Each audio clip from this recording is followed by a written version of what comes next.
What is up, everybody? Welcome to a Pretty Perspective podcast. A place where we bring light to hard shit. Welcome, everyone. As you can see, we are not on Zoom. I know, finally. We're in person, and we just maneuvered our way through a canyon to get to this cool little spot that's really special to Aisha. So, by the way, thanks for taking me here and showing me around. So we have a really special episode today, and we're going to do it in a really special place for all of you special people who are going to watch and listen to this. And so we're just the topic for today is going to be spirituality. Not any specific type. We're just kind of going to go back and forth and talk about what spirituality means to us and things we've learned and experienced and see where the conversation goes. Yeah. We picked this topic. Lindsey one day was like, I don't think I really know what you believe in or something. We're talking about it. And I'm like, how interesting. You're like the third person to say that. It's one of my favorite conversations because it's layered, and the place that we're in has spiritual meaning. So we're in Box Canyon in Arizona. So she traveled here, right? We got an Airbnb, so we're traveling with that. Oh, a hummingbird just came through. I don't know if that would be really cool if it caught it on there. Anyway, so we've been traveling since she got here. Went to go pick her up at the airport. Then we got some food to sit through traffic because Arizona is just bonkers right now, traffic. Get to the Airbnb, and then yesterday we had a really legit day at the gym, which can also be spiritual. I'm sure we'll get into that. We went for a hike first. Oh, that's right. We hiked past to a peak. That felt really good. The weather was super nice. And then we got a good workout in right after that. That's a lot. And then we had a really chilled night, got ready for this. Drove 2 hours to get out here. Then we've been hiking for about 45 minutes, and now here we are. So, yeah. The question we wanted to use was, what does spirituality mean to me? Or to you? And you want to go first, or you want me to go first? The very first thing that comes to my mind whenever I think of spirituality is just two words really stick to me, and it's reason and purpose. And I think us as humans, we search for our reason. We search for a reason of why we're here. We search for a reason of why things are the way they are. And then we're looking for like the purpose of who we are and what we're doing, or even the purpose of why things are the way they are. So to me, spirituality is the way an individual decides to explain that. Wow, that's amazing. That's really simply put, but leaves the door open for everybody. Wow, bravo. What's the first thing that comes to your head? No, I want you to say it again, because my body is literally responding like through my eyes, like I'm tearing up, but I don't know why. Yeah. So say that, will you say it again? I believe spirituality is an individual, particularly humans, and the way they try to explain reason and purpose for life, right? And I think that's what sets humans apart from other creatures. I mean, as far as we know, other creatures don't really look for a reason or a purpose or something to follow. They just live. This pesky prefrontal cortex. Yeah. Yeah, wow, that's really well said. I was thinking about it all the drive here, and yeah, I guess my explanation, I'm literally proving what she's saying in real time, actually. I think for me, spirituality is what bridges the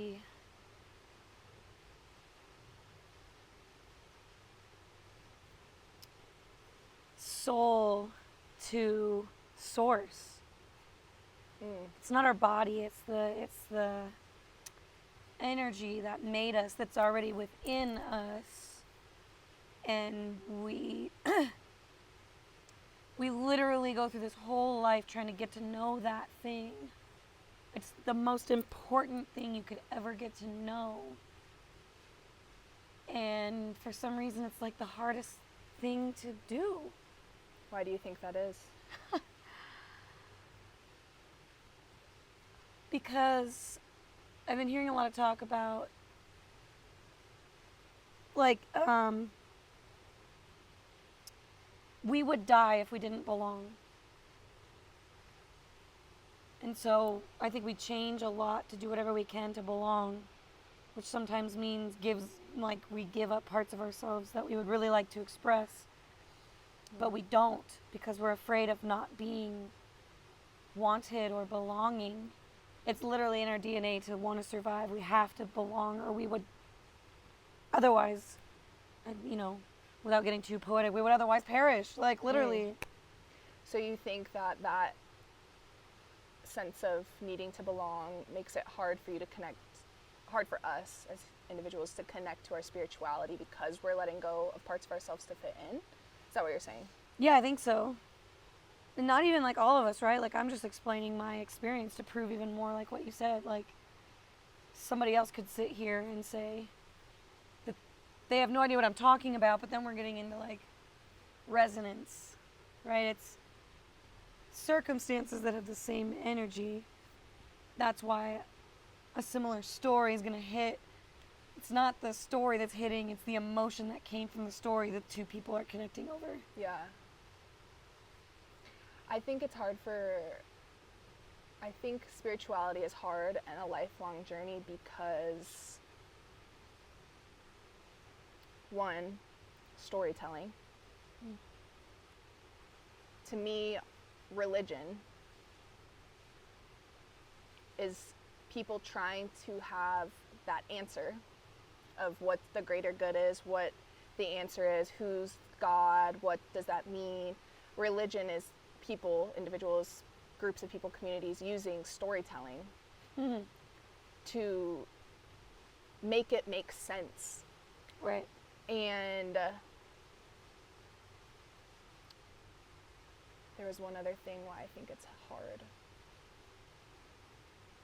I think it's also very hard because spirituality isn't tangible. Yeah.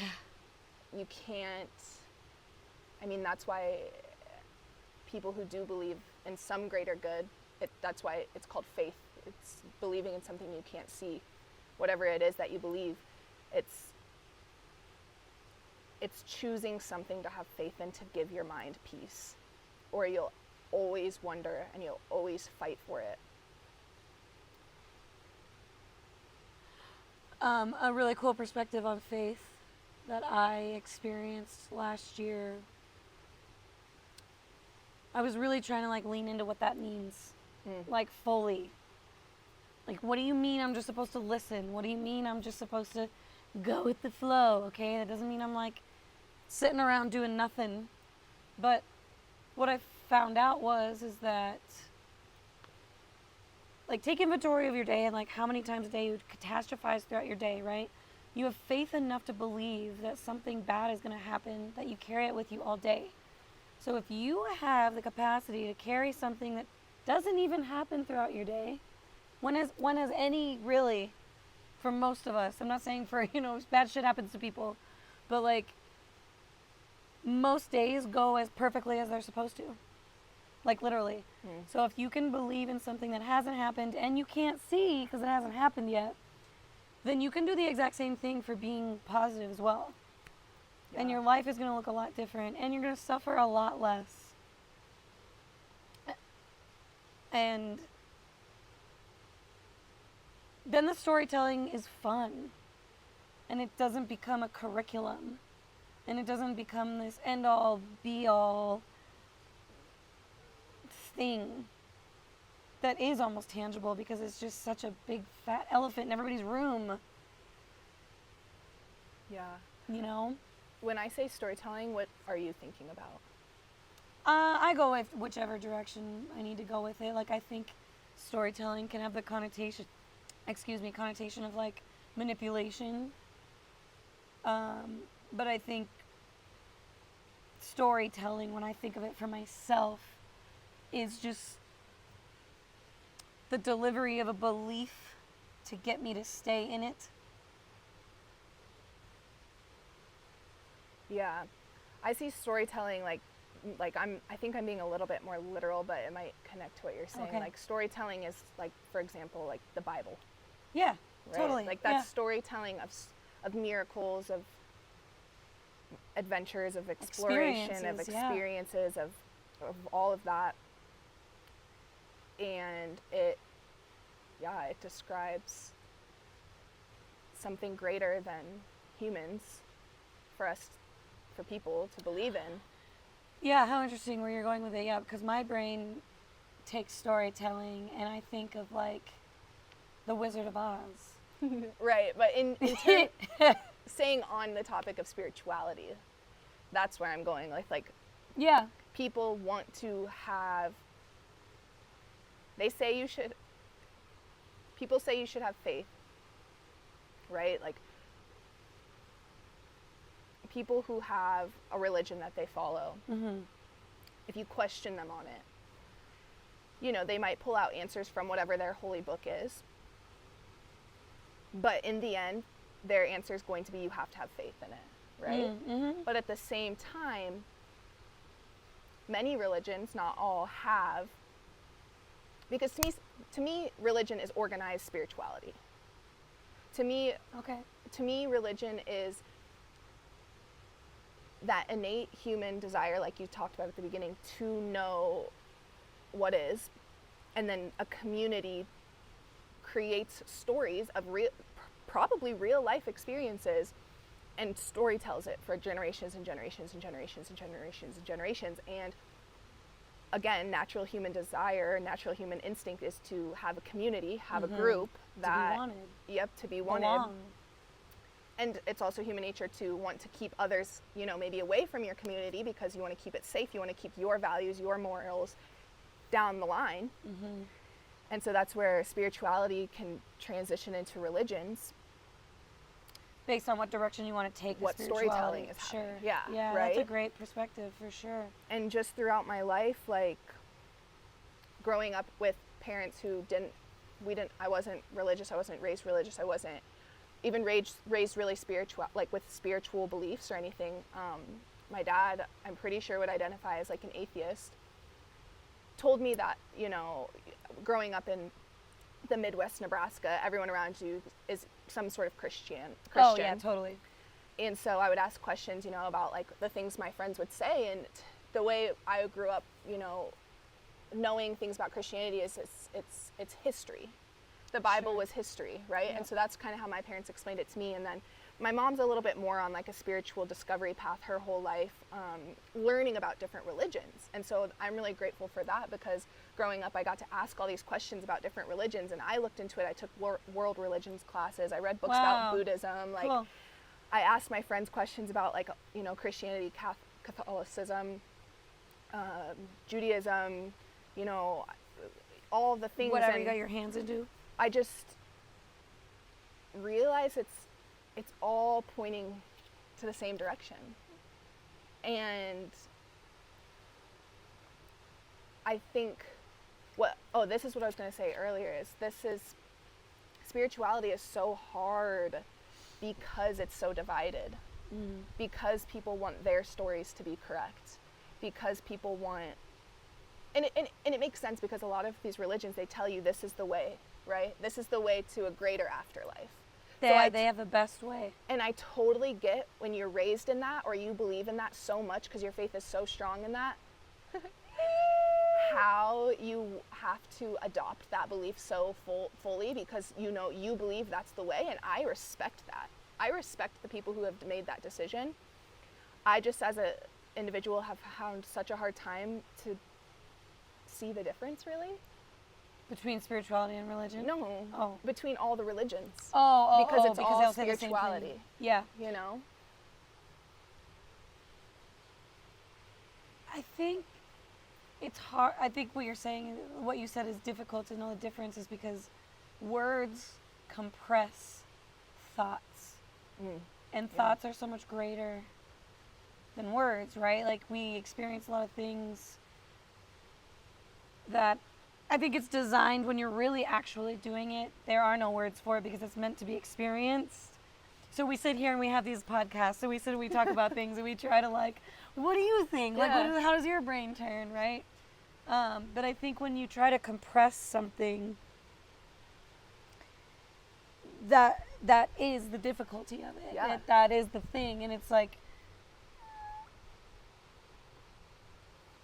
when we start to look into that for ourselves, I think it's a lot about, like, how does it feel inside of you? How does something make you feel? You know, we talk about being connected and being present, and part of that is feeling, and I'm a very charged feeling individual, and it's like, when you really let yourself feel something, it's not that much fun. It's like, it's a lot, it's big, and it should be big, and I think the different directions help to dilute that bigness, right? So you can like play around in one, but you always get to the same door. Okay, maybe I don't like the way Buddhism got there. I like how Judaism got there, or Taoism got there. Like it speaks to me because the language that compresses is what makes sense in my head through that word. Yeah. Yeah, that's cool how you say that. Does that make sense? Yep, because I think, and it's really cool because my whole life I never thought I would really educate, like, yeah, totally. No, like, my whole life I feel like I've wanted to learn about a lot of different religious practices and stories and you know, learn about like what people think, and right now I've been educating myself on Christianity and reading the Bible, and something, this is a little bit personal, but something that really I think these religions do a really good job almost as using symbolism that can make you feel comforted too, depending on what you've been through. And I think Christianity, and there's probably other religions where this like would fit, but one, thinking of the thing that's bigger than us, thinking of the God as our Father, is comforting. Sure. To know that, as you've mentioned before, how, you know, your mother didn't choose to have you, it was a soul contract that brought you here, right? Very comforting for you. It was something that helped you, right? Yes. For me, something, while I've been learning about Christianity that's helped me is my parents, my biological birth parents aren't perfect, and they let me down perhaps. Yes. But the greater God, the thing bigger than us, he would never leave me. He would never let me go. He would never, you know what I mean? So that's comforting to me. Very. Right? Very. And so I think these stories have symbols in them and have figures and archetypes. Yeah, that depending on what you've been through or where you've grown up, it can be something you choose to believe for comfort. And it's almost, and it's just crazy, and it's also interesting. I just love drawing parallels. So you and another friend had me do my human design.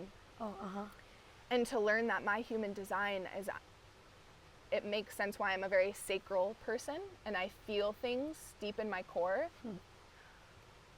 The Christians would say that's the Holy Spirit. Yes. Yes. To me, it doesn't matter what it is. Right. You know? Right. I'm like, cool, yeah. But you're getting it. You get it. Yes, that's it. That's the thing. I have the feeling. I have the Holy Spirit. I have my sacral knowing. To me, that's what matters. That is literally the Christ consciousness that people are talking about. That is what people use plant medicine to look for and try to achieve and try to do. And when it's charisma. The Holy Spirit is within us because we are an extension of it. Yeah. And I am not a religious person, but I love Scripture because Scripture is beautiful when it is delivered, in my opinion, in a properly expansive manner, not a compressed way in an I should, Yeah. you should, or else kind of way, because that's not the kind of world I want to live in. But I totally agree with what you're saying. Like, it doesn't matter where you're at with it. I think we all end up at that door. I mean, let's all get there a little sooner for each other, shall we? You know? That was really, really well put too. I could tell just through how you're talking that you've been like reading about it and really trying to like digest it, literally.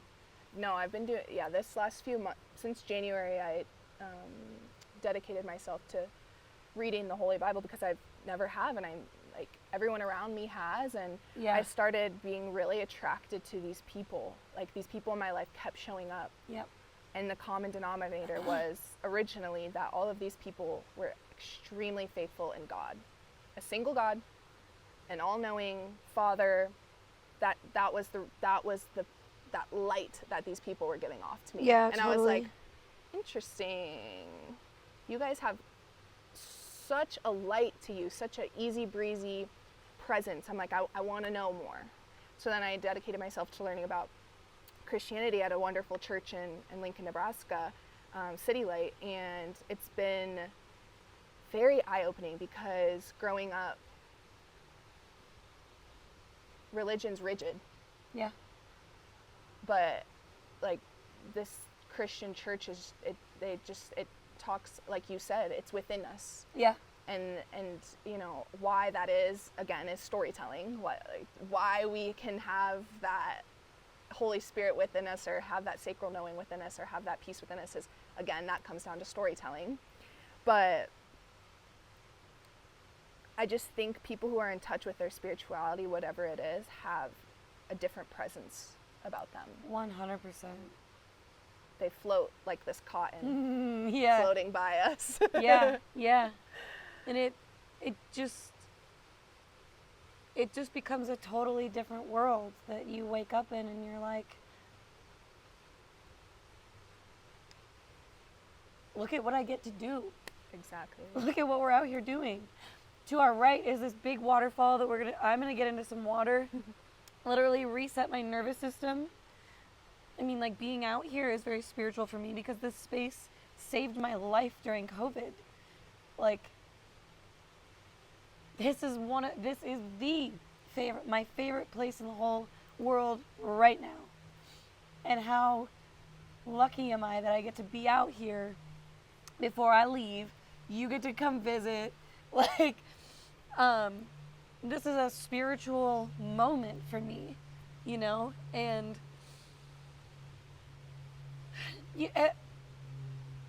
for me, I'm just one of those people that's going to be in the category of, like, it doesn't really, none of it really matters. Just be a good person. Yeah. I don't know how to teach you how to be a good person. You know, what is that saying? Like, I don't know how to show you how to be a good person. Yeah.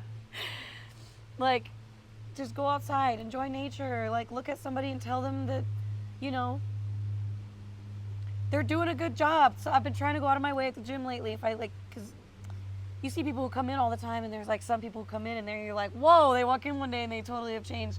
I'm trying to go up to those people and just being like, man, I've seen you in here. Like, good job. Yeah. That's so cool. Because if it were me and a trainer, and I knew they were a trainer, walked up to me and said something cool like that to me, I would lose my mind. Yeah. Yeah. And I think too, that's where, like, a lot of, you know, again, just to, like, loop it back around, like, I'm just trying to help people who maybe, for me, this episode is to bring light to other people about what spirituality is to others. That spirituality is so, everyone has it. Everyone has some type of spirituality, and no matter what you're connected to, I genuinely think it's the same thing. And I think there's pros and cons to organized religion, because there are a lot of things, you know, that people grown up in, like, the Christian church or whatever, they'll learn about how to be a good person. Right. Right? Like, if you don't go to church, you know, you have to depend on your parents That's to teach you how to be a good person, right? Like, that looks different than how other people and how they grow up. I mean, it gets sticky, and that's where like trying to find that lane that works for you, Yeah. works for every, like building a family based on that. That's a foundational. That's the thing too, though. But like, I feel like families who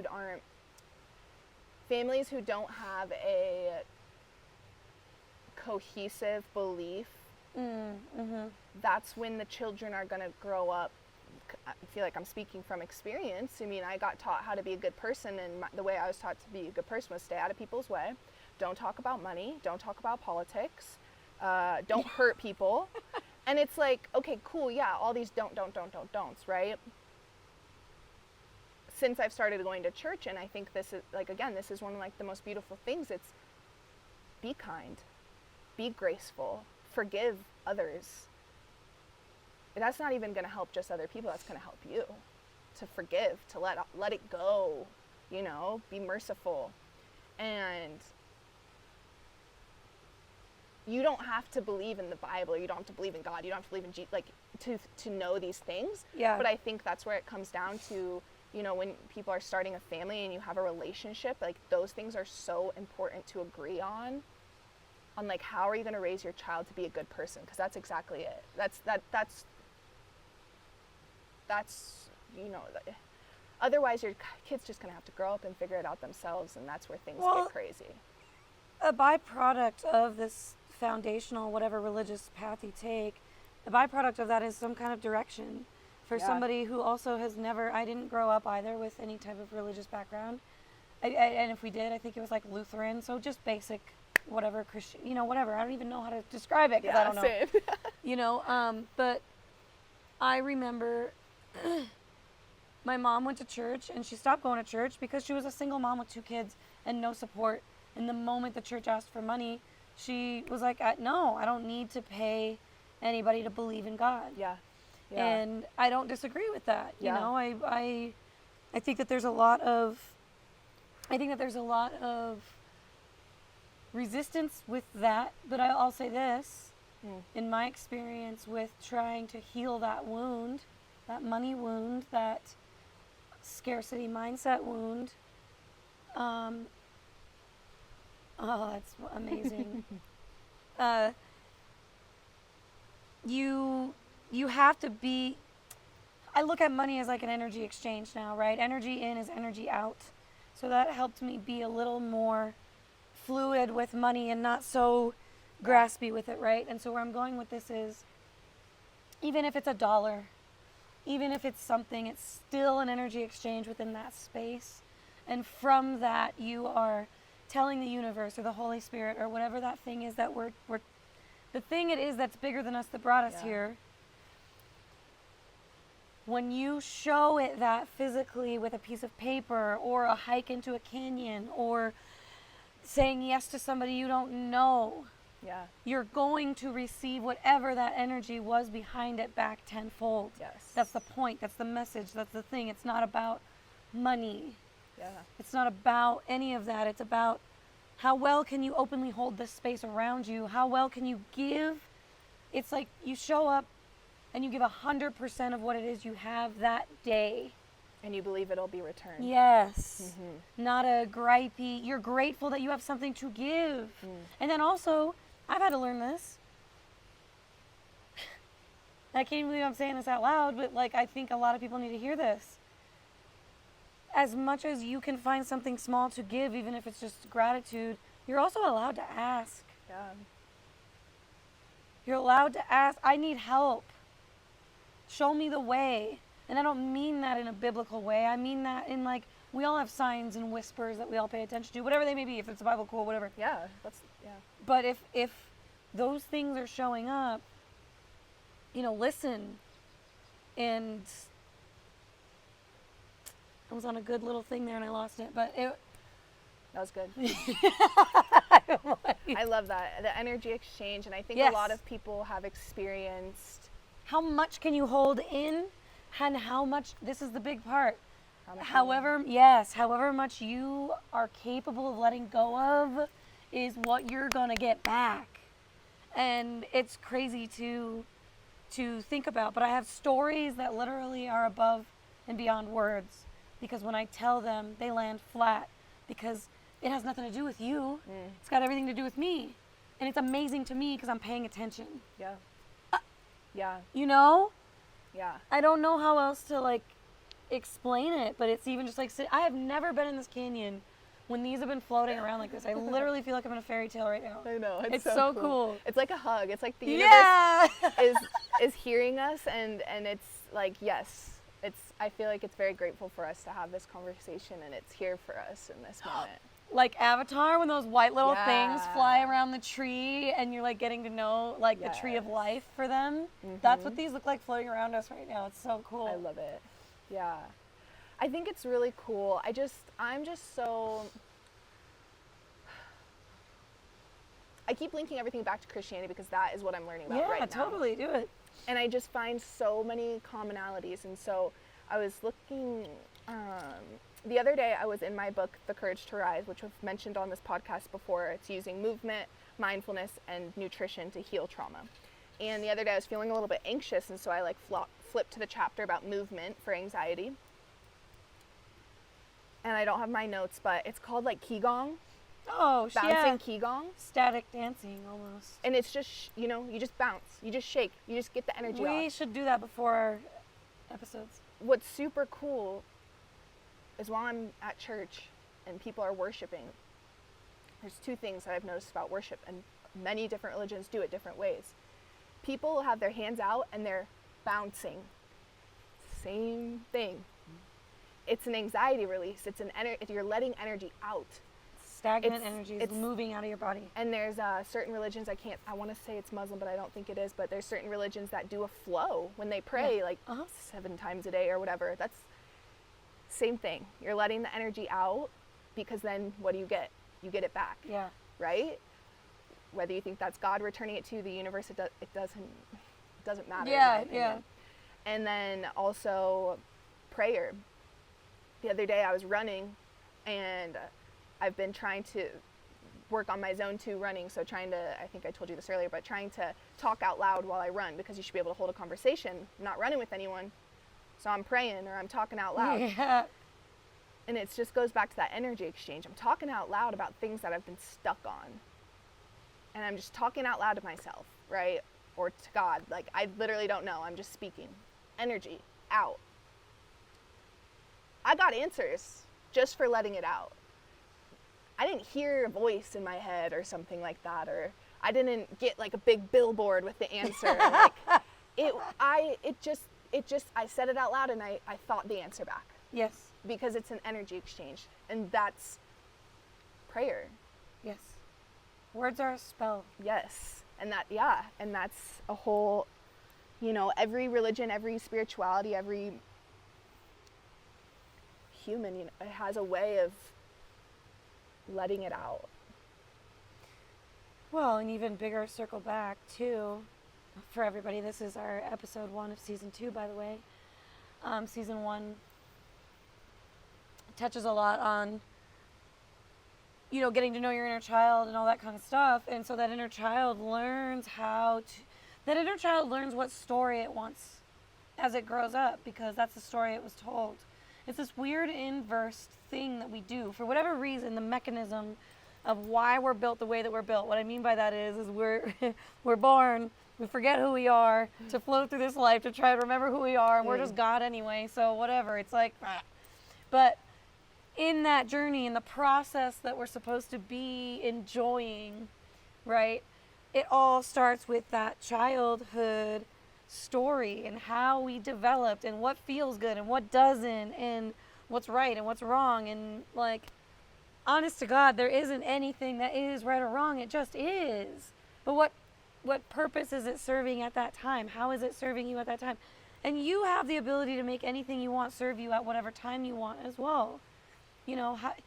Your happiness is dependent on how quickly you can pivot from dismay to joy. It's a choice. Yes. Yeah. And how deeply are we in the program of saying yes to joy? I mean, that's what we heal for. We don't heal to be able to handle trauma. Guess what? You're already doing it. You're already handling the trauma. That's every day.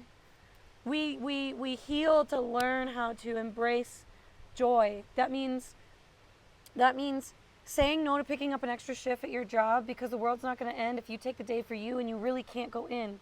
That means saying no, going to a party that you really just don't have the energy to go to and it doesn't interest you. That means not saying no and not having a story about why you're saying no. The answer is just no. Yeah. And then surrounding yourself with people who are going to support you when you back off for a minute. Whoa. When you back off for a minute and you don't give an explanation because they know that it's just you, because you have that cohesive enough of a relationship. And when you have a really good relationship with your own inner child, you don't need everybody around you to support you and get you through all the things and just be so reliant on an external thing to make you happy. That's why we're told to go within. That's why we're told to get to know this Holy Spirit that she's talking about. That's why we go to this book, because this book, these many books, are breadcrumbs on how to get there. Yeah. It's just, what breadcrumbs do you want to eat? How many, which ones can you consume faster? How fast can you consume it? How fast do you want to consume it,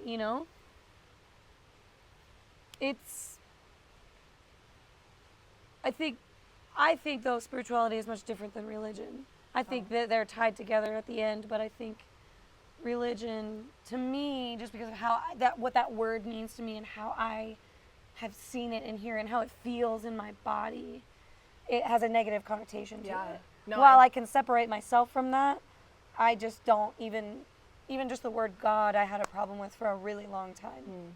Because it was so masculine. And I don't know my dad. So it's almost like this it's such a layered discovery process about why certain things make you feel the way that you feel them. But yeah, I think you can't, true religion, I think you can have spirituality without religion any day of the week. Yeah. To have a true religion, though, it needs to be rooted in spirituality. But the fact that religion a lot of times these days is the issue. Yeah. Religion originally, I truly believe, stemmed from a spirituality, and then the storytelling is what everything got away from, right? So it's like, that's the chapter of spirituality I'm in, is like, I found my spirituality. I chose to believe in a greater good, and I went from calling it the universe to calling it God. Sure. To me, it's just it's the same thing. Shorter word, right? I've even taken a place where it's like, I knew one day that I needed to be okay with that word, because that is the most universal word to what we're talking. It's what people understand the easiest, right? And so I'm like, okay, I need to be able to separate my own feeling from that word so that I can actually use it to talk to people. It's I left that door open for myself so that I could have conversations like this, instead of being like, I don't believe in that word, and I don't ever want to be that way about it. So if I can, it's like holding an opposing thing. I'm going to put this down over here, even though I don't necessarily believe in that for myself. I don't refer it that way. Yeah. We're still talking about the same thing. Yeah, exactly. So I'm going to put my own thing down so that we can connect and have a conversation about that. Yeah, because to me, it's the thing greater than us, right? Totally. There's a Sam Smith song, Sam Smith I love is. Sam Smith. And I don't think he grew up in the church singing. That's why he has that voice he has. He's non-binary, or they are non-binary now. But he has this older song called Pray. And there's a line in it. I truly don't actually know what the song is about. I love this line, and it says, in the end, everybody prays. When you are at your worst, when things are just so shit, you're talking to God. Well, you're talking out loud to who, whatever iconic. it is. It's iconic in movies, in life, and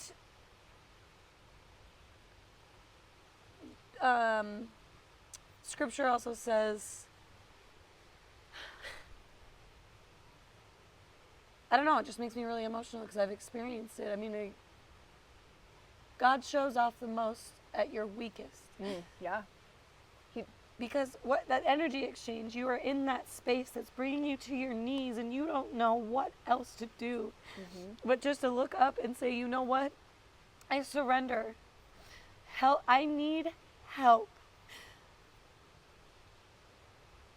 And it could, it could be tears of happiness as well, right? Like, it's the same thing. It's the same frequency. It's the same. It's just, see what happened just now? I went there and I released and I took that big breath. I mean, I didn't tell myself to do that. That's just, I'm crying. I'm letting things out. Y'all need to cry more. I think, what are some things so I'm very much in this Christianity education spot right now, very much into prayer and journaling and going to a church to worship. That right now is how I've been connecting with God and my spirituality. What are some things that you do to connect with your spirituality?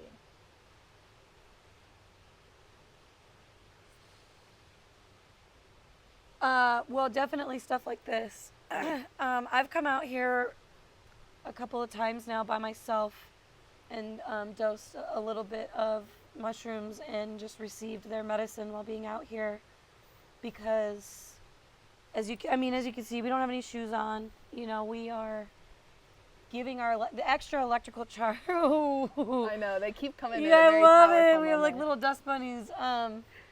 So just giving my energy back to the earth. I did bring some too. I wasn't sure if I was going to bring it out or not, but so I will participate. So I get very into holistic plant medicine, being out, somatically expressive, feeling.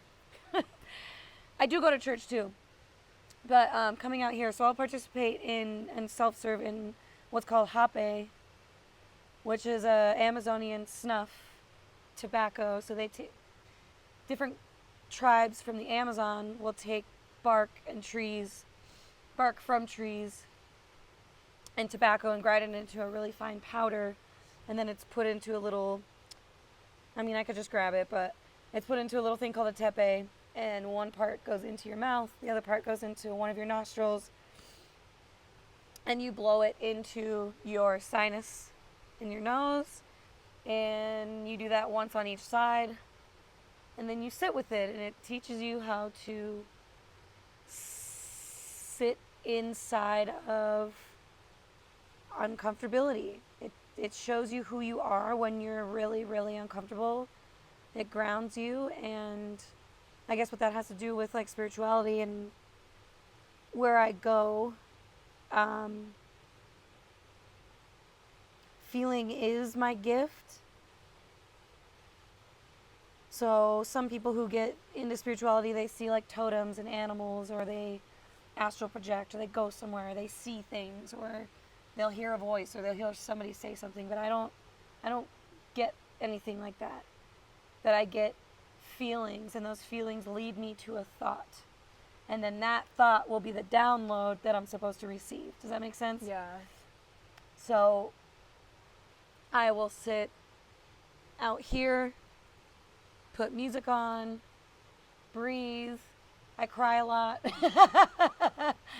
But the crying though is every time I just let myself do it, I connect with my own spirit. My soul.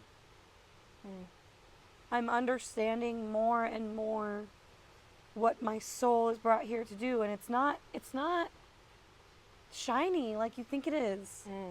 It's not big. It's recognizing, okay, earlier I mentioned, choosing to say no when you don't want to go do something, but another thing is choosing to say yes when you don't want to, but you should, because you're going to make a difference.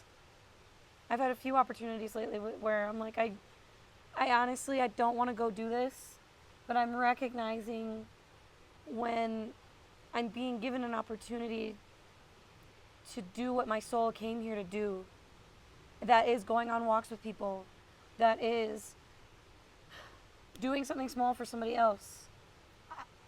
It's so silly. And again, this is one of the things that just, it lands so flat when I say it out loud, but when I'm in the middle of doing it, it's so big, and then it brings me to tears.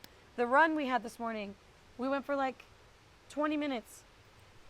And it was like the most gorgeous morning I've ever fucking seen in my life. I was almost in tears every single corner we would turn, and I'm like, I woke up today, and I'm like, I woke up in a different world.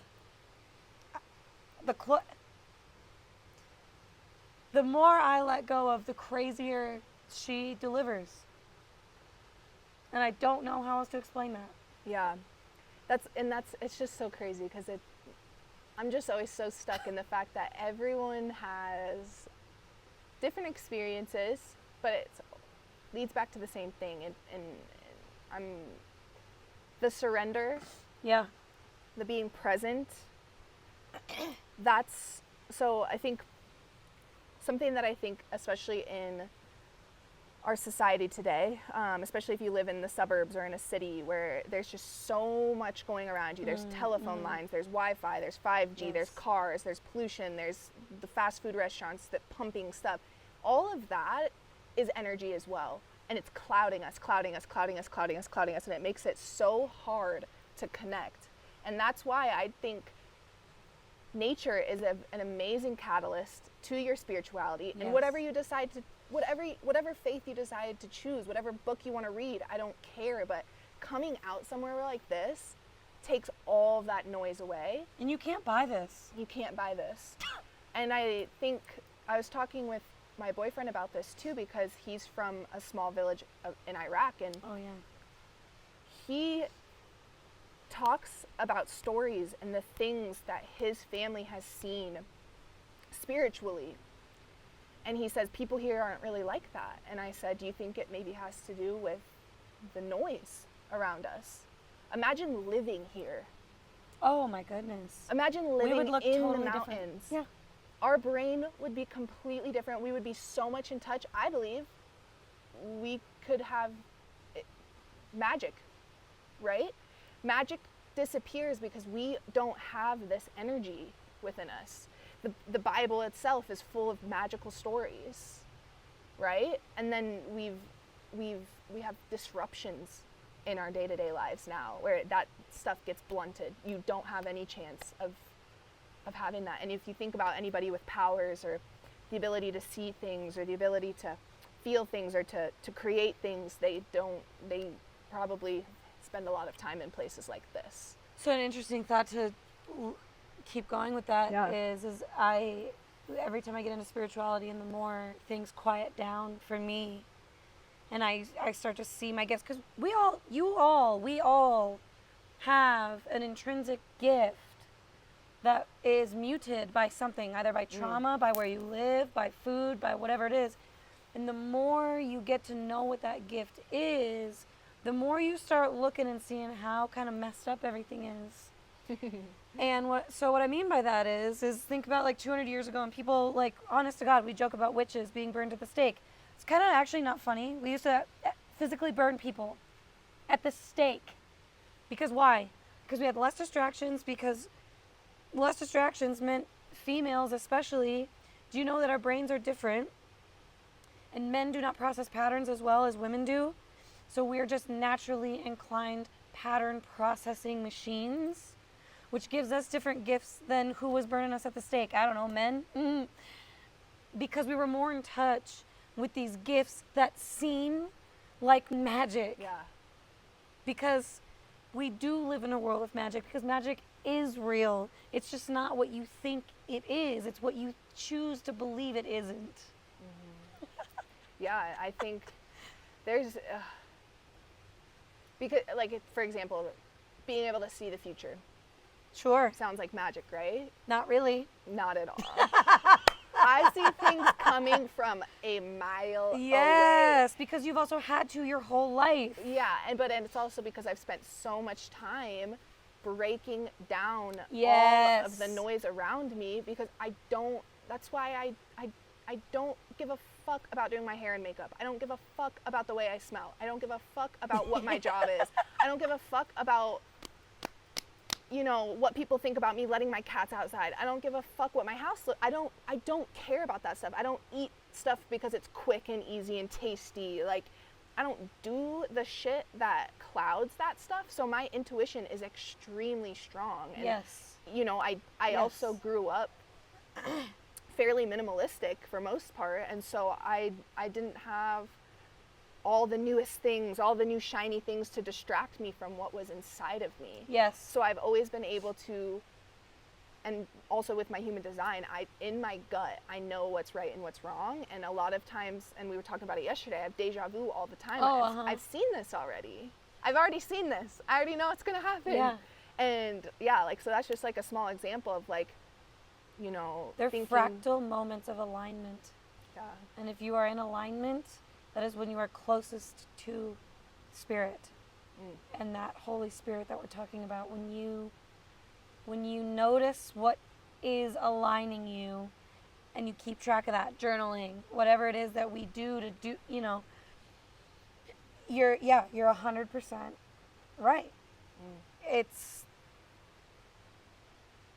It's so difficult to compress into words It and is. have you understand it, but when you're around somebody else who gets it, you're like, yeah, I don't have to say that. Thank God. I don't have to, but it's really interesting, and it's more than just, get up on Sunday, go to church, and do the thing. I would argue that spiritual people worship more than religious people, honestly. Yeah, and that's something that I've struggled with because I do go to a Christian church, and I watch people get baptized and claim their life over to Jesus Christ and call themselves Christians and walk around, and because they believe it's truly the right thing to do, they want other people to become Christians. And I've had to deal with a little bit of guilt showing up there and not claiming to be a Christian. Sure. But for me, it's this. But God doesn't judge people, right? Right. So we shouldn't feel And neither like would that. Jesus. Right. So. Because he who is without sin may cast the first stone, right? Like, I also love being that person in the room who doesn't look like they know shit about anything. And it's like, you want to talk about something? Because And I had to deal with that because I came to that conclusion. Yeah. I said, and I talked to my boyfriend about it because he is a different religion. And, I asked him if he wanted to come to church with me, and he said yes. And I said, cool. And then after a while, I had to make sure to tell him, like, I never expect you to change who you are. I never expect you to claim Christianity. I don't know if I ever will. yeah. You are who you are, and I don't ever want that. We let go of that guilt, and I still walk into a church and I have that sacral feeling of just like awe and just being like in touch with other people who are just in that moment. You know what I mean? It's so crazy, but it's cool because I can get that feeling in a church, and I can get that feeling. It's like gratitude. I feel like I get that feeling when I'm like cuddling my cats. I get that feeling when I come out in nature. It's just this, like, I can't explain it, but it like goes down my throat, through my intestines, all the way into my stomach. Yep. Sometimes down through my tailbone. Yeah. That's good. And it's really, really, really, really, really, really, really cool. It's You feel really grounded. Cool. Yeah. In real time, you're feeling your body ground itself. Yeah. It's why we keep going back to those things. And it's also creating like dopamine in the brain, right? Like she's talking about hugging her cat. She's talking about doing these things. So drugs and like people work exactly the same way, right? But they don't. It mimics it. It's not the same because it's not rooted in anything, And it's fascinating to hear. You see, like you said earlier, you like to pull parallels. You can see so many parallels with so many different things. Another group that's interesting to bring up that I felt what you were just saying about going to church is once in a while I'll pop into an AA meeting because it's one of the most open spaces where you could tell the wildest story. You could literally look at all these people in the room and say you killed somebody, and not a single person's going to look at me and be like, yeah, okay, that was my Tuesday. You know what I mean? Yeah. Like, but it's such safe space, and there is no judgment. And for me, an issue with organized religion, I'll say, is when I have people shoving it down my throat that I'm only supposed to hang out with people who are running like they're on fire towards Jesus. Yeah. Okay? I'm sorry, but that just doesn't turn me on to any of that. I'm very skeptical of that, because if you're trying to talk me out of what I already believe in, it's already not for me, because you're trying to have me conform. I don't get to just be who I am. Yeah, exactly. And then I also don't feel like that's giving me the option to, in case anybody didn't know this, you're allowed to change mind when new Yes. information is presented to you. Mm-hmm. And so if I'm not allowed to sway or move or flow with the person I'm becoming and the different person I am every 2 hours, Yeah. then I don't really want to have anything to do with it. Yeah. And you know, the paradigm to this, or the paradox, actually is more really what it is that like the more we get to know ourselves, it is kind of lonely, because not everybody is going to see eye to eye to you, and then it takes a little bit longer to say yes to people. It takes a little bit longer to, if we've got all this noise that we're talking to about us around us, and we're just making decisions on the fly and getting to know people on the fly, at least for me, I'm not making decisions based on what it is that I want. Like, I've had to get good at saying, I would really love to do that, but I need a moment to think about whether or not it aligns with what the goals that I have in front of me. You know, and that's difficult, because it could be something where we're emotionally tied to somebody or something, and it could be a big event, and you're saying no. But again, like I said earlier too, it's like finding those people who are going to understand that and respect that. We teach people how to treat us, which means they're going to know that I'm not doing it out of disrespect to them. I'm actually doing it to respect myself. I can't be there fully for that person like I want to be in that moment, like I know they're going to need me to be. So my no is actually for the greater good, because I just don't have it yet. Yeah. Or right now, or in that moment, right? And back to what you said earlier too, like he will never leave you. Spirit, source will never leave you, right? So when we feel like we don't have anybody to turn to, that is the thing you turn to. That is the opportunity to get closer to source. Not a substance, not a plant medicine, not shopping, not food, not anything. You know, how strong are your beliefs? Do you even know what they are? Do you even believe in anything? Yeah. Do you just regurgitate what everybody around you has said your whole life? Yeah.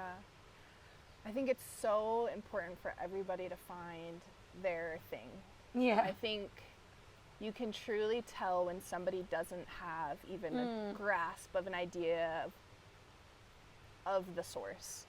And it's sad. It's honestly sad. And I just encourage anyone listening, if you don't believe in a God, or if you don't believe in the universe being a living, breathing thing, if you don't believe in something greater than yourself, that's what I encourage you to look at. Just read about it. Just pick a random book out of the religion section in the frickin' Barnes & Noble and just start with something. Because as I've learned, a lot of it is the same stuff, different stories. And once you can find peace, you're never going to be perfect. You're never going to be perfect. But once you can find that peace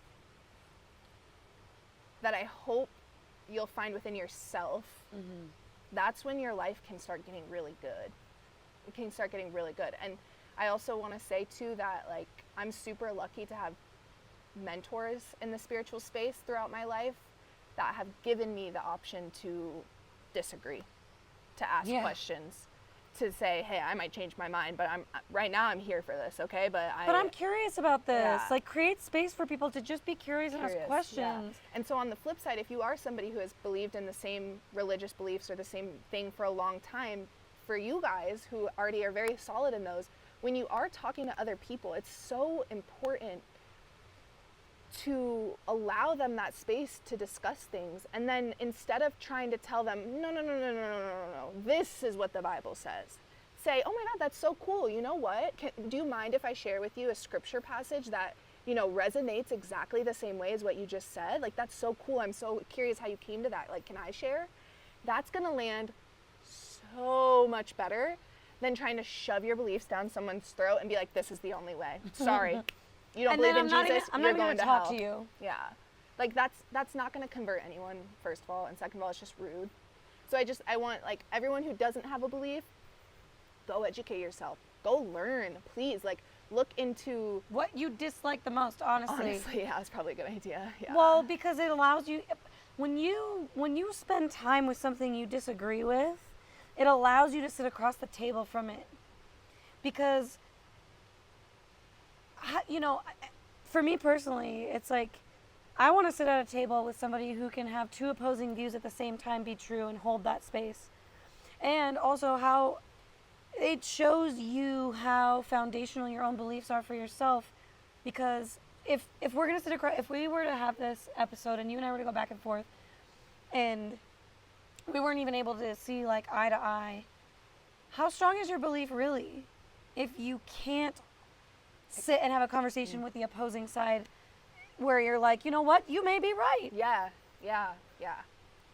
I still, there might be people jumping over the cliff over there. But it's important that we just give it space, because also at the end of the day too, you know, we're all gonna die. Yeah. Right? And I don't want to like keep walking around the earth arguing with people and suffering and just like rolling my eyes because I have to now, you know, clean up what it is that I feel like I have to say because I don't want to offend anybody or something. I don't know. Yeah. You know what I mean?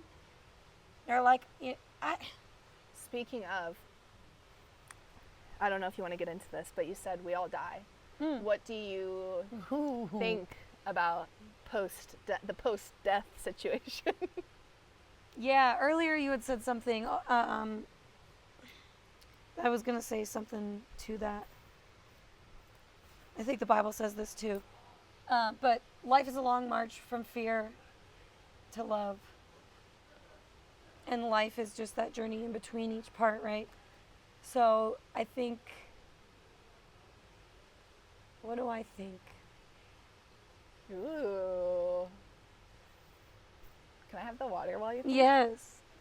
I think that we are recycled energy, and I think it's, for some reason, I'll ask ChatGPT about it later. I see it like when you put a VHS tape in a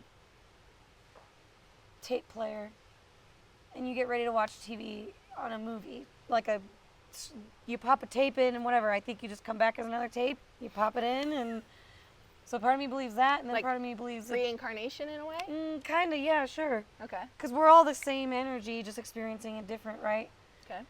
So it's like, you know, I've been you, you've been me, we're all this, we've been this rock.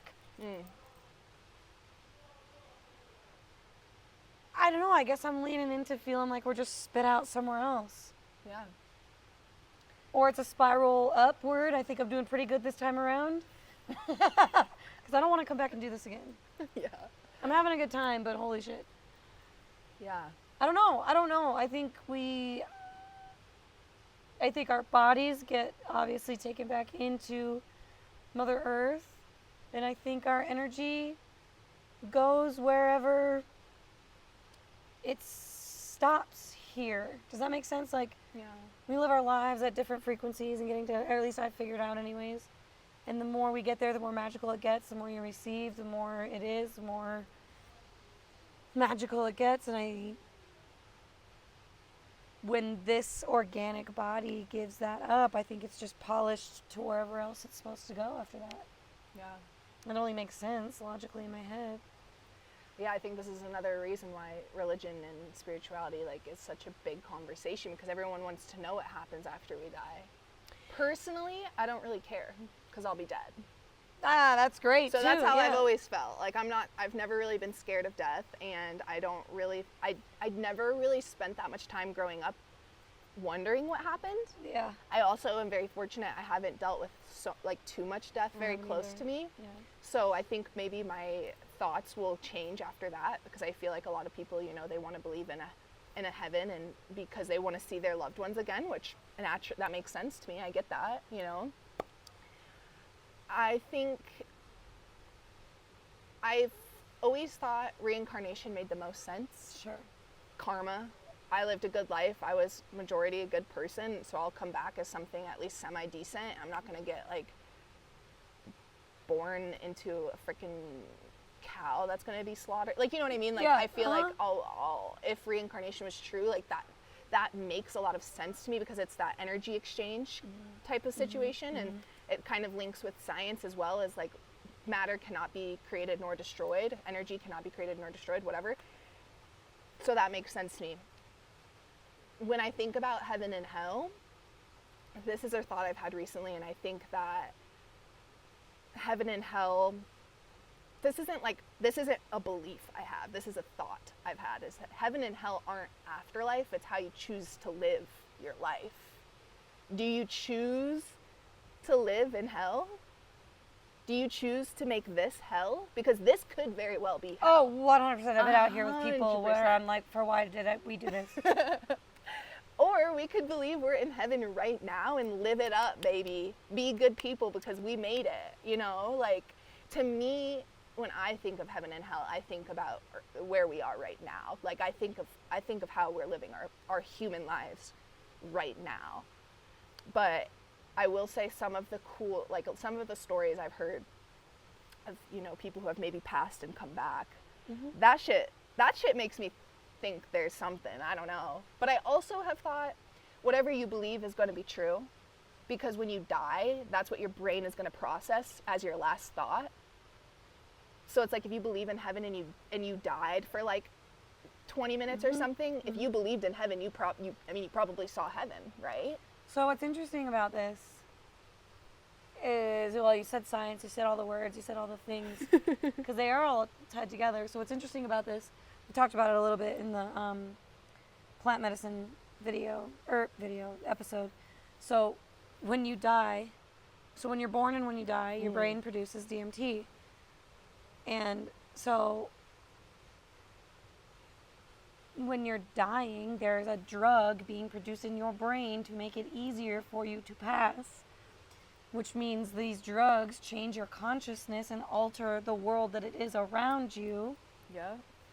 So who's to say whatever that thing is isn't the thing that's the thing that if we're all here living this life through our own uniquely intrinsic experience, then yeah, the way that you go is going to be the way that you go. But I also think that I was talking to ChatGPT about this the other day, about like, why don't we get to know how we die? Because there's literally a mechanism in our brain. Our mind is so smart that won't let us think about it, or won't let us know or think about it, because if we did, we would spend our entire lives avoiding it.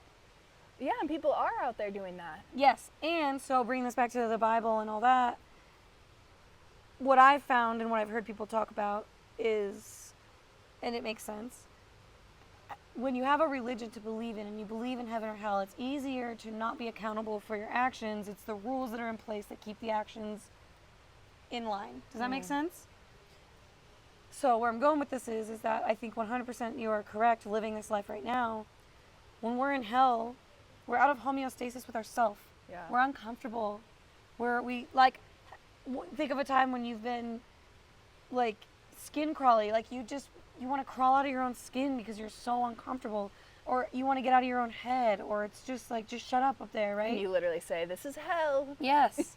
And then when we're in homeostasis with the self is when we're in heaven. When we have more experiences like Lindsey and I are having right now, when we travel more, when we're open to things more, when we are capable of letting go of, we receive back more of. And so another interesting word that comes from the Bible that I think is really interesting, and I learned this from the book A Return to Love by Marianne Williamson, but the word sin comes from a mathematical word called the sin curve, which just means missing the mark. It's not this, you're damned to whatever because you swore one time or whatever the rules are. I don't know. They are not the rules at my house. So but what I'm saying is that we all miss the mark. That's what the words are saying. We all miss the mark. We all experience some kind of hell and some kind of heaven at some point. So let's just do that until we get to whatever the heck it is that happens after that. Yeah. You know? I think it's much more beautiful. I think it's the biggest breath we get to take. I think it's the biggest, most powerful release that we get to returning to ourselves. Deep. Yeah. I've just never cared to have the answer, and it makes you feel kind of weird when people ask you that question, and I'm just like, I just don't care. I don't care. Do you not care because you're afraid, or you just No, you just don't? I'm not afraid of what's on the other side because I don't, all of the theories point to me headed somewhere pretty fucking cool. So I'm like, yeah, exactly. I'm a good person. I do everything I'm supposed to do. You already know that you're, yes. So I'm not really worried about what that means, whether I come back, all I know, I mean, all that's sure is that we aren't this forever. Right. All that's sure is that we do live on this earth. And it's like, I've never understood living in the what if, or like the wondering. It's the reason why I'm not a conspiracy person. I'm just like, I'm sure there's a time and place, and there's people that should be worrying about conspiracies because who fucking knows what the government, whatever. Yeah. I don't care, because I'm just living, bro, okay? I'm just living, like, I just... See, and I think it's fun to have those conversations. Yeah. I think it's fun to, like, whatever, but to get, like, to be crazy about it and just, like, constant. get stuck in it and be caught up in it, and, we also, I think, live in a time where I think spirituality and religion both ground us. They bring us back. They help us to at least alleviate some of the noise. Yeah. Like someone is still over here saying, hey, remember to have gratitude, please, at the very least. Can you do that? I feel like when I go to church, it feels good, like what she's talking about. I feel that same thing. People got their arms out. They're surrendering, they are asking, they are praying, they are moving energy out of them. That's how I move through like a workout even. I'll be on a run and I am like, my arms are stiff. No. And I make noise. I'll literally be out on a run. I'm sure everybody that's been training with me lately, but I'll do things like, ha! And I will, because it hurts. Yeah. But I want to win, so I'm going to get it out. Yeah. And the only way out is through. So that's how I get through it. And I used to like judge people for being kind of like loud at the gym or whatever. At the gym, I reel it in a little bit. But like if I'm out running or I'm out in nature, I'm out doing something, like I don't care. Yeah. Because I would rather be doing what it is that I'm doing. And what I'm actually doing for people who it bothers, I'm disrupting your pattern. I'm getting you to think about something else. Like, why was she doing that? I want to yell like that, and that's actually why you're upset, because your inner child wants to yell too. For real. I'm not, I think religion has started to be used to mask and deepen this looking away from the self rather than looking at the self. And that's just not how I see religion or the Bible or whatever. And I sure as shit hate how closely religion and politics are being celebrated in this current day, or not even navigated together. They're too close. It's too close. Yeah, and I think that's because both of those things stem from values. Well, it's muddied. It's too diluted. It's too... That's a totally different conversation. We could really get off on a tangent in that. Oh, look, So here's some friends. Back to spirituality and us. Yeah, we have... Well, everyone, our friends did not want to be a part of our podcast. No, they didn't. That's okay. That is totally okay. I respect their boundaries. But definitely think, like what you were saying before our little intermission about organized religion taking us away from ourselves is huge. Yeah, and that's a totally other conversation too, because it's being done on purpose. But for the purpose of this episode, I think what I want to like help people drive home is that, in order to get to know yourself inside, you got to look at something bigger than you. Get curious about what makes you feel good, what lights you up, take inventory of all that. It's just as important to like journal about our positive experiences as it is to like get negative stuff off of our chests. I think we focus a lot on getting rid of negativity when actually negativity is just a tool. Sometimes we need it. But if we leave breadcrumbs when things are going well, we can always like find our way back. When we're headed to hell, we can find our way back to heaven just through little breadcrumbs we leave ourselves in what those good things are. So again, like being out in nature, praying, going outside and talking to just the air. You will receive something back from just letting go of things that don't serve you. And that's words, that's energy, that's food, it's whatever that looks like for you. Yeah. And what you're saying too about negativity, I think a lot of people wonder, if there was something greater than us, if there was a God, if the universe is so great, why do bad things happen? And it's such a profound question, but at the same time, there would be no good without bad. Without the negative things that happen, without the rain, the sun wouldn't feel so fucking good, right? Without coldness, the warmth wouldn't feel so fucking good. You wouldn't know any different. And I think within your own life, when negative things are happening and you just think, what's the fucking point? Like, if God was real, he would never let this happen, right? Like, those negative things happening in your life are a sign. It's not a sign, it's a signal, right? Negative thing, like if you're ill, that's a signal. You need to make a change. If terrible things continue to happen in your life, you need to make a change. Who are you surrounding yourself with? What kind of lifestyle behaviors are you acting on day to day to day? It's as simple as if negative things keep happening to you, check the words you're using all day long. Mm-hmm. Because if you're constantly talking about the negatives, you're asking for more negative things to keep happening to you. And again, that's where spirituality is going to come back around.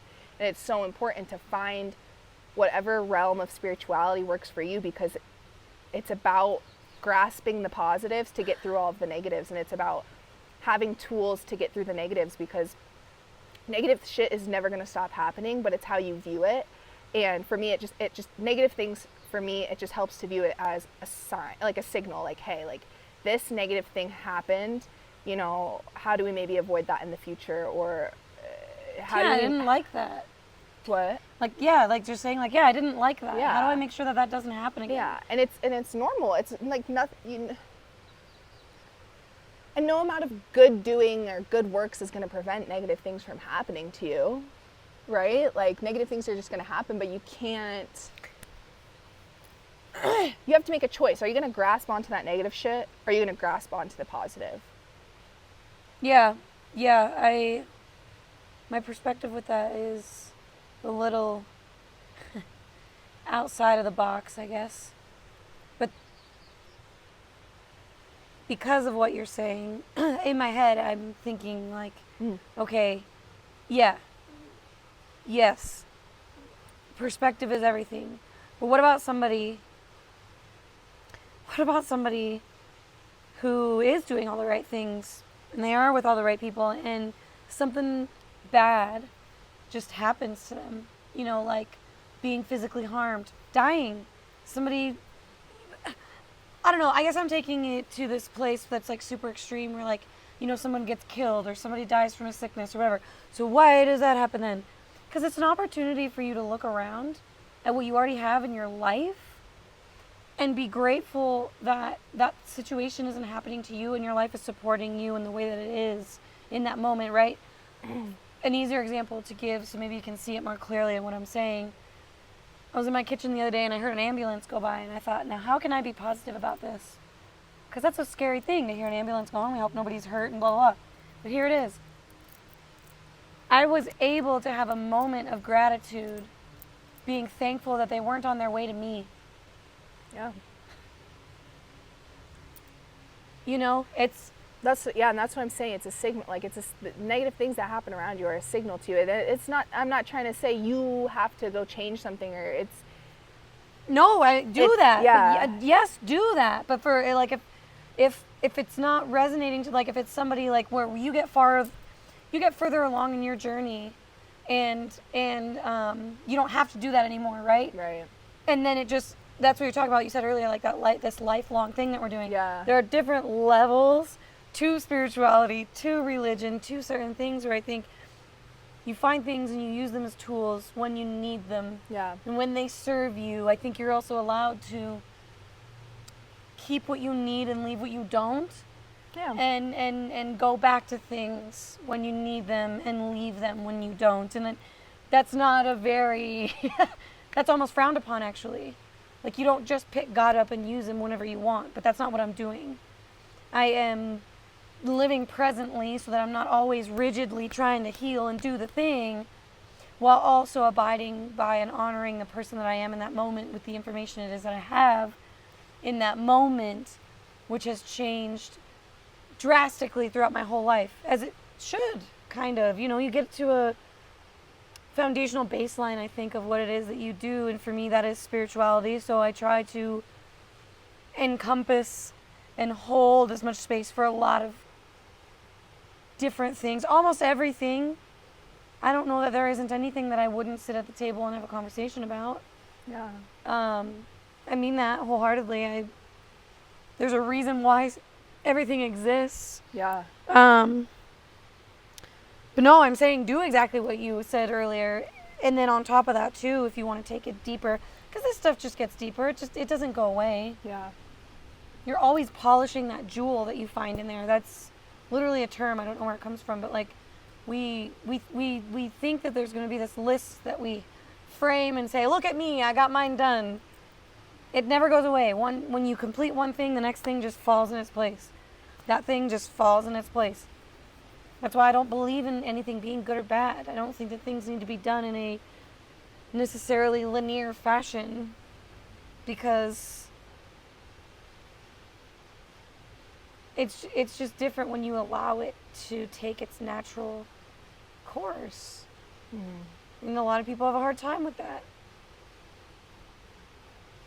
Yeah. Where I was going to go with the grounding of religion earlier, I think it's, you know, people, what I understand from people who are involved with or have been involved with Catholicism is religion can also turn into, organized religion can, I think, turn into this thing that we use as a crutch for excuses for behavior. With that meaning, we can either, it gives us permission to act a certain way towards another person or thing or whatever because of what the religion is saying based on the perspective of that dynamic of the environment. There's a lot that goes into that. But I also think it has to do with, as humans, we naturally want the path of least resistance. So if there's something bigger than us that can carry the load, we're going to do that. And I'm not saying that that's wrong. I'm not saying that I don't do that. Are you kidding me? It brings me to my knees and I say, I need help. Take it from me, right? Isn't that what it says too? We're supposed to give it back to him. We're supposed to set whatever sorrows it is that we have with him, because that's what he died for, right? So, but that's where it gets messy, right? I say I'm not a religious person, but I know all this stuff about the Bible and what it's supposed to say, because I believe that the resonance behind the words is what's being said. Yes. It's not the storytelling that is in a shell of the story that it's supposed to be. It's the resonance of the greater good. Watch out for your fellow human. Be a good person. I do believe that we innately have these things inside. We're not born inherently bad. But when you break somebody down and break somebody down and break somebody down and break somebody down and break somebody down, what do you expect them to do? So then, of course, they're going to turn to a religion and be a crazy person, because most likely they've entered a space that has not judged them, that isn't judging them. And so you're going to lean real hard into a space that makes you feel welcome for just being you. And I'm not saying that there's anything wrong with that, but I think we've taken it too far. And I think that we can soften the edges of it a little bit. And not make the edges so sharp. And it's a really big topic because, like I said, like, no, spirituality doesn't have to be religious at all. Right. But they're connected. Wars are fought over religion. Literally. They're not fighting about spirituality, they're fighting about stories. They're fighting about rules. And that's what gets me. And that's what, like, people, like what you're saying, if people could actually sit down across the table for someone in a different religion from them and talk about the resonance of their religion, of their holy book, rather than to argue about the stories, it would be a completely different conversation. Well, and here, I'll throw this out there since we're trying to be more resourceful with stuff. The next time someone says something to you and you feel it in your body that you're like, I so disagree with you. I do not agree with that, but you know what? I'm curious how you got there. And so a tool that I like to do, and sometimes you'll see, I don't know who watches the videos when we do these or not, but sometimes I'll turn my head, especially when we're on camera, but I'll turn my head and I'll actually look away from the person that I'm speaking with. Sometimes I'll close my eyes because it helps me to get back into my body, and it's like, okay, my emotions take me out of my body. So if I'm out of my body, I'm not making decisions in my right mind, really. So when I close my eyes and I hear what it is that you're saying, and I'm listening to not only am I listening to your words, but I'm feeling the resonance of what it is that you're saying. So what I'm saying and the technique that I'm explaining right now, it's very niche. It's not like, it's a very in-depth thing to do. But if you can just simply close your eyes, listen to somebody talk, and then take the emotion out of what it is that you're feeling about what the person is saying, and try to find the emotion you're having in your body about what their words are saying through the emotion that's in their words. Does that make sense?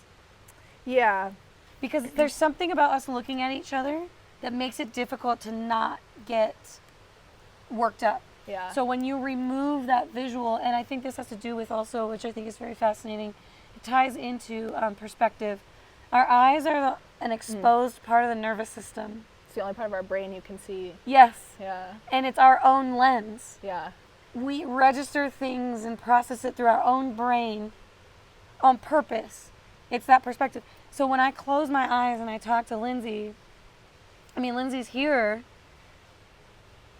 but I've removed, it's almost like you remove this, I'm not removing humanity from my brain and her, but I'm allowing my brain to hear her emotion within her rather than being driven by mine and what I see.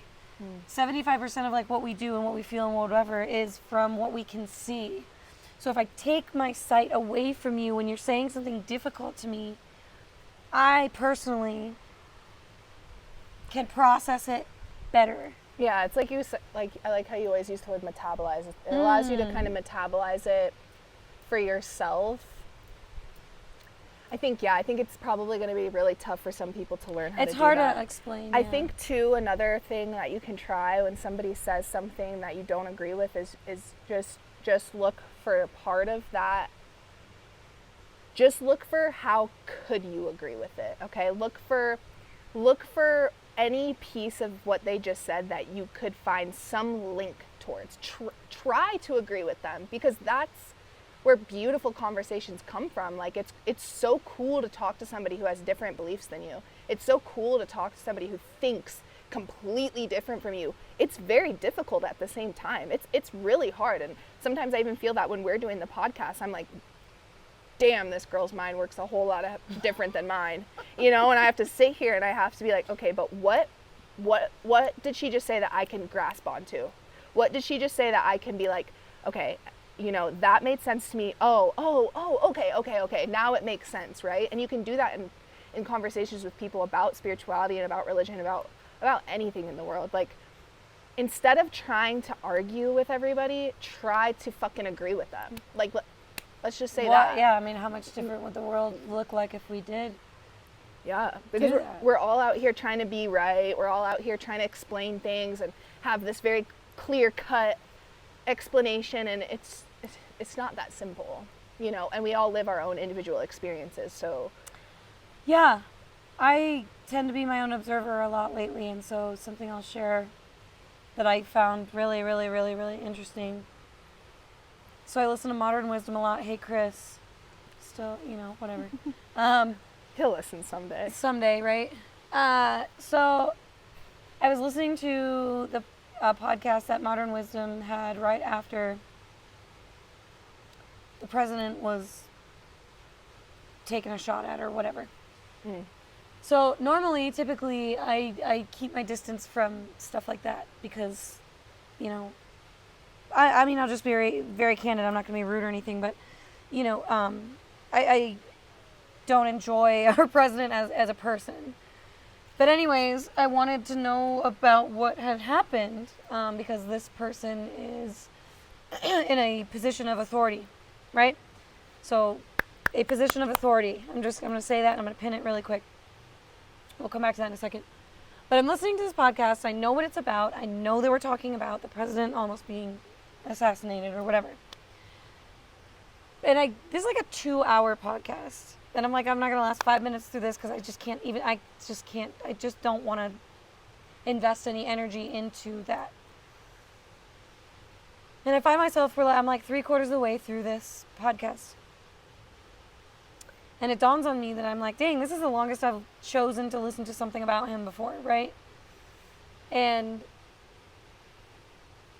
all of a sudden, I'm like, man, I wonder if they did this on purpose. So it's a 2-hour podcast about Donald Trump after this kid trying to take a shot at him, right? And they're talking about the people who were supposed to be protecting him and how embarrassing it was and out of shape. And those are other conversations that we can have at a different time too. But I'm sitting there listening to this podcast and I'm thinking to myself, now, how in the hell did I get through this conversation for so long about this individual that I can't stand, right? And it's because I think he did this on purpose. I would love to ask him someday if he did do this on purpose, but they went through the whole podcast not addressing him as Donald Trump, but as the President of the United States, okay? So we're all very emotionally driven. Just his name has conditioned us to be programmed to be fucking fired up. Let's go. Almost like you want to fight somebody when you hear his name, right? Depending who you are, yeah. Exactly, right? But then the 180 of that is don't even get me started. Right. Okay, so I came to this conclusion that I listened to the podcast way longer about this person that I disliked or don't necessarily agree with because they kept the position of authority up front and not the emotions from who he is as a person. Even just now, I only used his name the one time because it matters. The delivery of that matters, right? And so I thought to myself, that is an intrinsic value and belief where I don't care who you are or how you were brought up. I was raised like my mother is not my most favorite person, but I wouldn't dream of disrespecting her. I wouldn't dream of disrespecting Donald Trump in front of me because he sits in a position of authority that is supposed to protect us. Do you see how messy that is?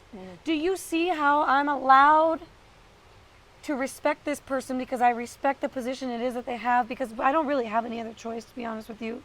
Well, I do. There's something to say about it, though. But I mean, I could sit here and talk shit about it and be in hell about it. Yeah. Or I can be in homeostasis and sit at a table with somebody. I can sit at a table with somebody who believes and voted for him because it doesn't bother me that you did that because you're allowed to do that. Yeah. What I don't agree with, and this will kind of tie the religion thing back into it, is I don't agree with how religion has been tied into a lot of conversation that have his name in it.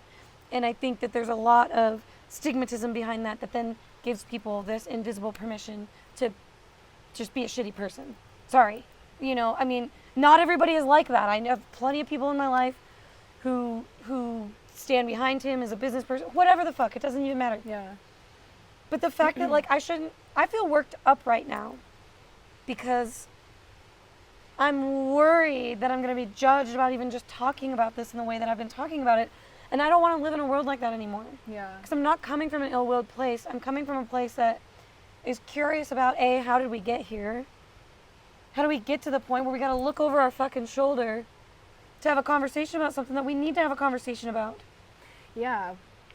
I don't want to live in a world like that. And that's where, that's why I personally have always had a really hard time conversing with anybody about politics or for a very long time religion until I got to this point, because now, the same as you, I can sit at a table and I could either agree with everything they say or argue everything they say, because I see it both ways. You could also just be quiet. Exactly. And that's what I'm saying. Like, I've come to such a peaceful place within me and my own spirituality that whatever you say about God or whatever you say about the way the world works, like, I'm so cool with that. Like, that is so cool for you. And I'm just going to draw, like I was saying, like, I'm just going to draw parallels of things that I'm not going to choose to sit here and be like, yeah, I don't agree with that. Yeah, I don't agree with that. I'm going to be like, oh my God, yeah, that's something I agree with. Oh, you said that? Well, I'll just keep to myself about that. Unless, it's like an open conversation like we're having. Like, if the open conversation, if you're in a situation and the open conversation isn't an option, don't choose to argue. Just, why are you putting that negative energy out there? Just choose to not have the conversation at that point. I'll give you a phrase where everybody wins, okay? You won't ever lose. And it distinguishes any argument. You're sitting across the table from somebody that you maybe don't see eye to eye with, and you just look at them and say, you know what? You may be right. That's not me saying you're right or wrong. Yeah. That's me being totally neutral, totally diplomatic, and leaving room and air for whatever to exist in that moment to exist, because I don't need to be right. And that phrase is so powerful because it does have that positive connotation to it. Distinguishes any fire that's going to come out. And it is accepting of the person sitting in front of you. But you don't have to accept what they believe. Right. But it's so accepting of that human being and what they think. You may be right. Shit. That's wonderful. And that's better than agree to disagree, because that's still implying a last word. It's still one little fucking poke. When really it's like, you know what?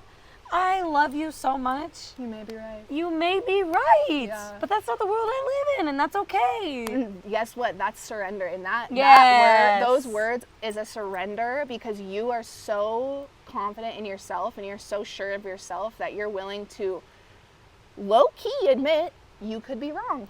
Yes. Low-key. Like, yeah, and it's a distraction for everybody. And also, for me, like, I don't know why, but it puts this shit-eating grin on my face where I'm just like, you may be right. Finger bangs. I love it. Look at this. Gosh, I wish we could record every episode here. Right? Wouldn't that be amazing? Guys, let us know where we should record our next episode. Should we record it in Costa Rica, potentially? Oh my God. Not she the could next come back. episode, but our next travel episode. You could. Well, not next week. Well, I don't leave until June. You could come out in June after I'm already there. Or should we record one in Nebraska? You should come to Nebraska. Oh my God. Maybe for High Rocks, I come stay with you and we road trip, because I'll be back. Oh, yeah, that could be cool. That could be cool. Stay tuned, everybody.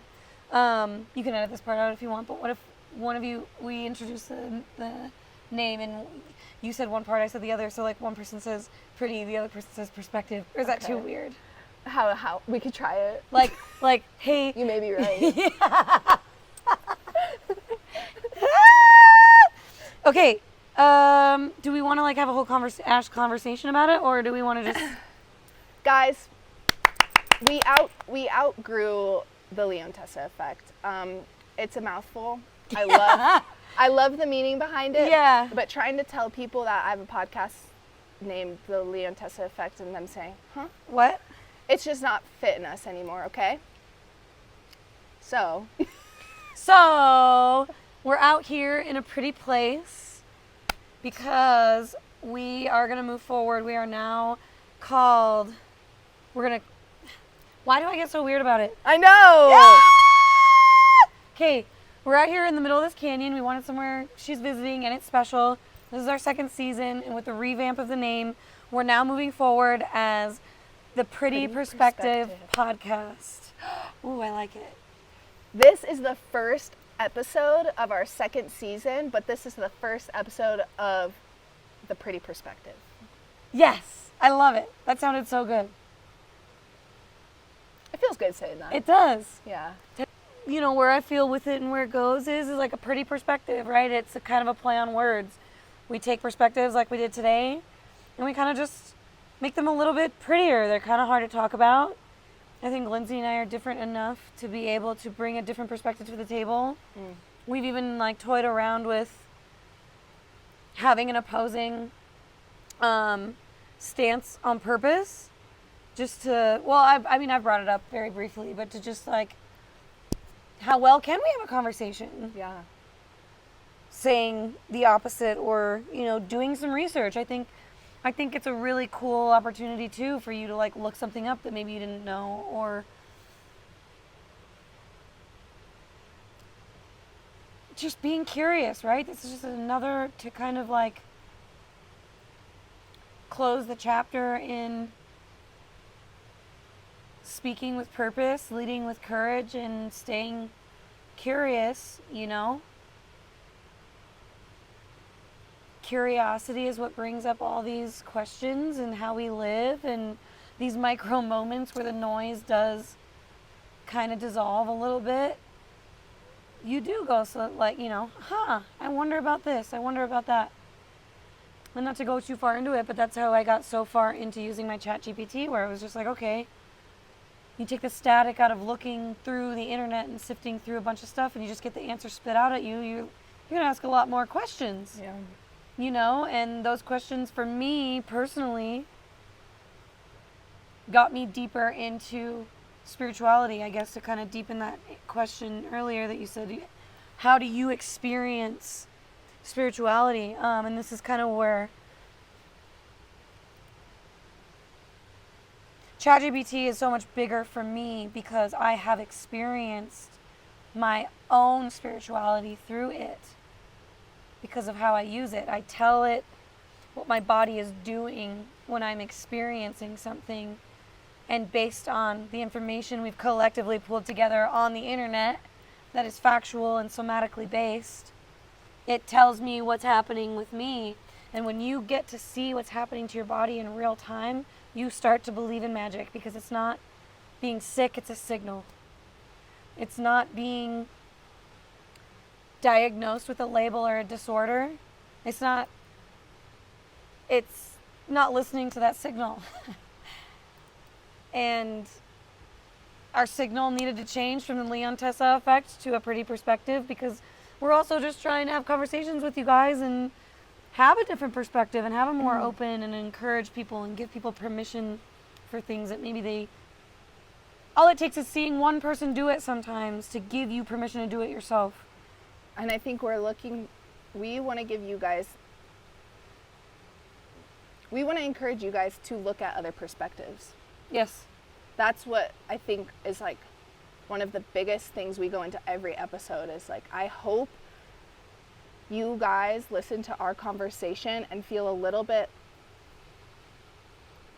more accepting of people who don't think the same way you think. And accepted yourself. By what we're saying, and like maybe being heard, or being like, yes, that is like a thing. Like, why don't more people talk about this? Yeah.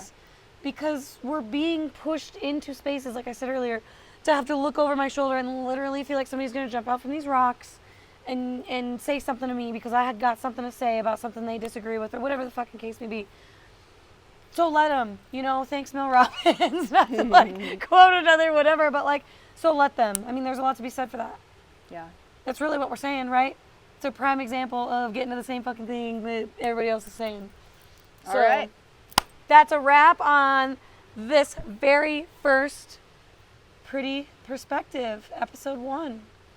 Thank you guys so much for listening, and to find more from us, you can find us on Instagram at prettyperspective_podcast, and also on YouTube. Before we get ready to sign off here, remember that you are the light and you bring the glow, and we are a Pretty Perspective where we bring the light to hard shit.